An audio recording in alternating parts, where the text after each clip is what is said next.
250년도 더 전부터 현재까지 목격되는 미확인 생명체. 어느 날 한 유튜브 영상이 미국에서 화제가 됩니다. 뉴저지주의 평범한 뒷마당을 찍은 이 CCTV 영상은 특별할 것 없는 수십만 개의 유튜브 영상 중 하나에 불과했죠. 그러나 갑자기 나타난 사슴과 그 뒤를 쫓는 정체불명의 생명체. 짤막한 몸의 염소와 같은 얼굴로 그 괴이한 생김새는 곧 큰 이슈가 되었죠. 사람들은 그 정체에 관해 실랑이를 벌이기 시작했고, 여러 추측 중에서도 가장 유력했던 것은 바로 저지 데블이라는 것이었는데요. 1735년 남부 뉴저지에서 처음 발견된 이 괴물은 현재까지도 수십 개에 이르는 목격담이 쏟아지고 있습니다. 바로 이 순간까지도 말이죠. 과연 이들은 실존하고 있을까요? 오늘 요괴백과사전이 준비한 영상 저지 데블 편 지금 바로 시작합니다.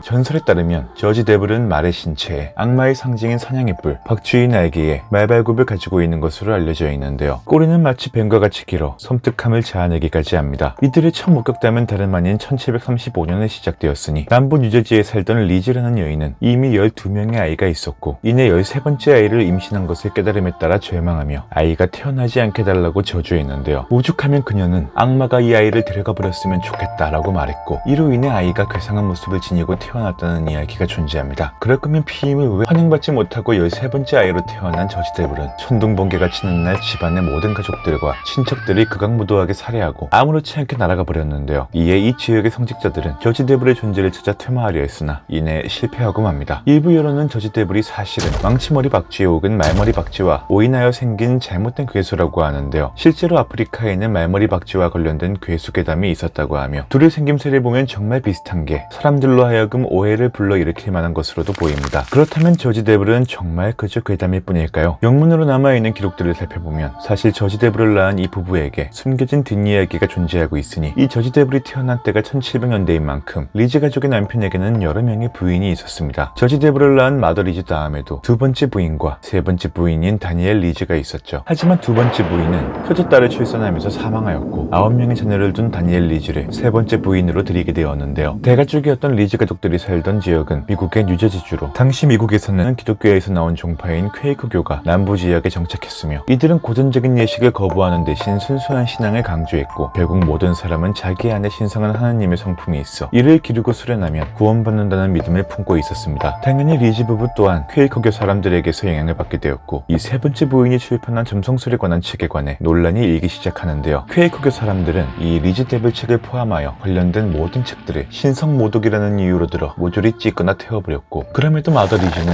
이 리즈 데블이라는 책에 매료되어 기독교의 신비주의, 우주론, 악마와 천사론에 빠져들게 되었으며, 다른 가족들 또한 그 영향을 받게 되었죠. 1690년 후반부터 리즈 가족들은 반군주주의라는 것을 이유로 퀘이커 교도들을 극도로 싫어하게 되고, 필라델피아 퀘이커 집단과의 갈등은 이내 최고조에 달하게 되는데요. 그러던 중 저지 데블의 친모 마더 리즈는 당시 왕실 총독인 콤보리경의 시의원으로 일하는 기회가 생겼으니, 불행한 것은 이 콤보리경이 퀘이커교 사이에서 멸시받는 인물이었다는 겁니다. 퀘이커 교도는 이 사건을 시작으로 마더 리즈를 악의 존재로 여겼고, 리즈 가족들은 시간이 지날수록 생명의 위협을 느끼게 되는데요. 처음에는 갖은 조롱과 저주를 퍼붓던 교도들이 이내 그 수위를 점차 높이며 직접적인 위해를 가함에 따라 리즈의 가족들은 점차 더 큰 불안에 떨어야만 했죠. 실제로 전해지는 이야기에 따르면 리즈 부인들은 혁명 이전에 전부 사망했으며, 그녀들의 아이들도 대다수가 죽게 되었다고 하는데요. 뉴저지주 벌링턴 근처 마을에 사는 사람들 중에는 악마 리즈 이야기를 모르는 사람이 없었고, 이는 훗날 말 안 듣는 아이들을 겁주기 위한 수단으로도 쓰였다고 합니다. 이후에도 종종 목격담이 나오고 있는 저지 데블은 1820년경 보든타운 부지에서 또다시 등장한 바 있으니, 나폴레옹의 형인 조제프가 사냥을 하던 중 저지 데블을 직접 보았다고 진술하며, 이에 따라 저지 데블은 다시 사람들 사이에서 화두로 떠오르는데요. 이들에 대한 언급은 20세기까지 신문이나 기타 인쇄물에는 나오지 않았습니다. 그러던 중 1909년 처음으로 박쥐 날개를 가진 저지 데블의 모습이 신문에서 이미지화되어 나왔는데요. 이것이 현재 대중적인 이미지의 표준화가 되었으며, 그가 날아간 뒤 2008년에도 목격담이 있었고, 한때 미국 정부에서는 이 괴물에게 현상금까지 걸기도 했는데요. 그 금액이 무려 $10,000에 이르렀다고 합니다. 또한 2010년 당시 미국의 한 방송국에 의해 열영상 카메라의 모습이 잡힌 바도 있으며, 어떤 사냥꾼이 저지 데블의 시체를 가져옴에 따라 박물관에 전시되었으나 해당 사체는 날개를 붙인 캥거루였던 것으로 발견됨에 따라 또다시 진위 여부를 흐리게 만들기도 했죠. 저지 데블은 실질적인 사례가 없는 다른 귀신 목격담과 달리 실제로 이들에게 습격을 당했다거나 차로 치였다는 등 가까이서 본 사람들도 많은데요. 일례로 차에 치인 저지 데블을 보기 위해 위에 다가간 이는 이들이 울부짖으며 날아가는 것을 실제로 목격했다고도 안 바 있습니다. 사람들의 멸시와 저주를 받고 태어나 괴물이 되고만 저지데블. 어쩌면 이들은 그저 인간의 이기심이 낳은 존재는 아닐까요? 저지데블. 지금까지 요괴백과사전이었습니다. 오늘도 시청해주신 구독자 여러분께 깊은 감사드립니다.